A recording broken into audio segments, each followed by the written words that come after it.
Hello বন্ধুরা, welcome to sports safari. আজকের match Bangladesh versus India, যেটা ম্যাচ রিভিউ করব। তো আগের দিনই বলেছিলাম যে ইন্ডিয়া ম্যাচটা জিতবে। ম্যাচটা আমি পুরোটাই দেখেছি, মনে হয় তোমরাও পুরোটা দেখেছো। ম্যাচটা আমি বলেইছিলাম যে ইন্ডিয়া ছাড়া অন্য কোনো জেতার চান্সই নেই, বাংলাদেশের জেতার কোনো চান্সই নেই। ইন্ডিয়া ইজি না জিতলেও ম্যাচটা কঠিন করে হলেও জিতেছে। তো প্রথমেই বলবো, এরকমই ভিডিও পাওয়ার জন্য তোমরা যারা আমার চ্যানেলে নতুন এসেছো তারা প্লিজ চ্যানেলটাকে সাবস্ক্রাইব করে দেবে। ভিডিওটা ভালো লাগলে একটা লাইক করে দেবে আর বন্ধুদের সাথে শেয়ার করতে ভুলবে না। তো চলো ভিডিওটা শুরু করি। বাংলাদেশ প্রথম টসে জিতে কেন ব্যাটিং নিল জানি না। যখন ব্যাটিংয়ের কারণ জিজ্ঞাসা করা হলো নাজমুল হোসেন শান্তকে, তখন বলল ব্যাটিং ফ্রেন্ডলি উইকেট, সেই কারণের জন্য ফার্স্ট ব্যাটিং নিয়েছে। অথচ দেখা গেল 35 রানের মধ্যে 5 উইকেট পড়ে গেছে। যদি রোহিত শর্মা ওই টাইমে ক্যাচ মিস না করতো কিংবা হার্দিক পান্ডিয়া পরে ক্যাচ না মিস করতো, তাহলে 228 রান পর্যন্ত বাংলাদেশ কোনো মতেই যেত না। 50 ওভার তাও পুরো খেলতে পারেনি বাংলাদেশ। প্রথম দিকে ইন্ডিয়া ভালো শুরু করেছিল ব্যাটিংয়ে, 229 রান চেস করতে নেমে।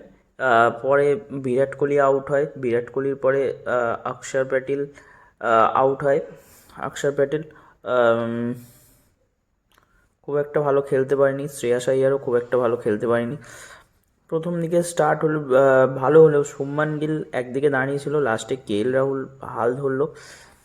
স্পিনারদের মধ্যে ভালো খেলেছে বাংলাদেশের রিশাদ হোসেন, তো খুবই মানে কম রান দিয়েছে সেই কারণের জন্য।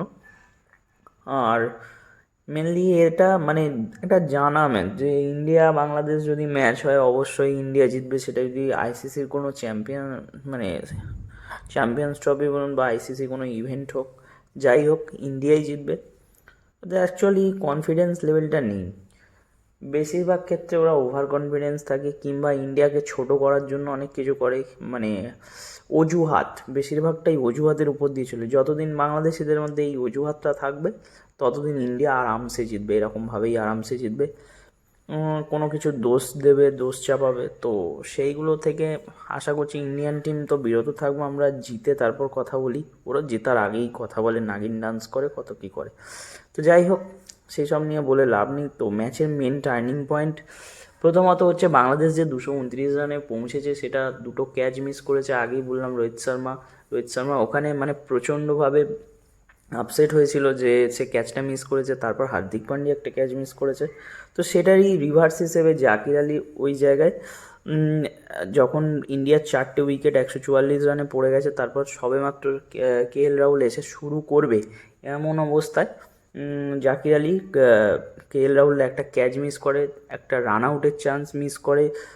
নাজমুল হোসেন শান্ত, এই দুটো চান্স মিস হওয়ার পর থেকে ইন্ডিয়াকে আর আটকানো যায়নি। তো ওই ক্যাচটাই মেন ভাইটাল হয়ে গেছে, একদম ইজি ক্যাচ ছিল।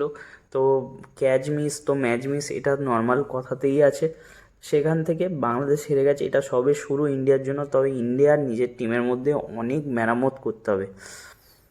তো দেখা যাক। ইন্ডিয়ার ফিল্ডিং খুব একটা ভালো লাগেনি না। হর্ষিত রানার আরও ফিল্ডিং অ্যাপ্রোচ আরও বেটার করতে হবে টিমকে। যেরকমভাবে ওয়ার্ল্ড কাপে দেখে এসেছি যে ফিল্ডিং অ্যাপ্রোচ ছিল, সেই ফিল্ডিং অ্যাপ্রোচ কিন্তু দেখতে পাইনি। আর এই বাংলাদেশ নিয়ে কথা বলার লাভ নেই, কথা বলে তো কোনো লাভই হবে না এই বাংলাদেশের মতন টিমকে নিয়ে।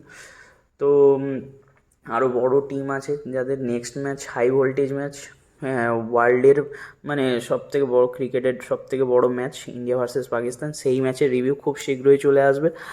তো সেটাকে নিয়েও বলবো, বাবর আজমকে নিয়ে বলবো, সবাইকে নিয়ে বলবো। তো তার জন্য চ্যানেলটাকে অবশ্যই সাবস্ক্রাইব করে রাখতে হবে আর বন্ধুদের সাথে শেয়ার করতে হবে এরকমই ভিডিও পাওয়ার জন্য।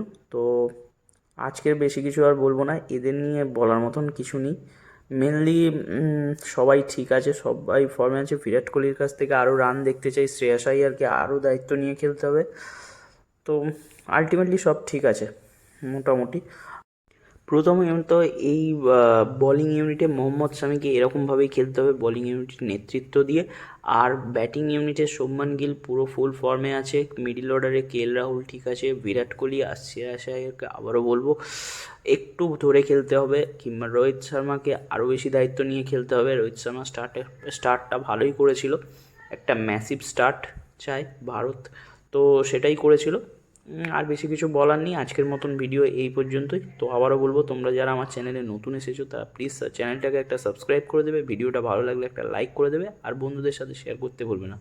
যদি কারোর কোনো মতামত থাকে অবশ্যই কমেন্ট করতে পারো, আমি চেষ্টা করব রিপ্লাই দেওয়ার। তো টাটা।